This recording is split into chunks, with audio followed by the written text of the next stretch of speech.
Hey guys, welcome back to our channel. In today's tutorial video, I'm going to show you how to remove any video from your YouTube playlist. So the process is really easy. I'll show you how. Let's get straight to the point. First of all, open YouTube on your phone and be sure you're logged into your account so you can access your playlist. This is the homepage of YouTube. Now to access your playlist, you'll have to go to your library. So for that, tap on the library option at the bottom right corner of the screen. Now under the category playlist, you'll be able to see all of the playlists you've created. On the screen, you can see this one playlist that is named Fav. So I'll be showing you how to remove any video from this playlist. First of all, you'll have to open the playlist, so tap on it. And here you can see all of the videos under the playlist. Now let's say I want to remove this first video from the playlist. For that, what I'll have to do is tap on the three dots at the top right corner of the video.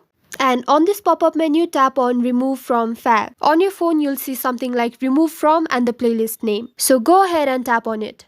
And as you can see on the screen, the video has been removed from the playlist. So this is it for the tutorial. I hope it was helpful. Don't forget to like the video and subscribe to our channel for further tutorials. Thank you.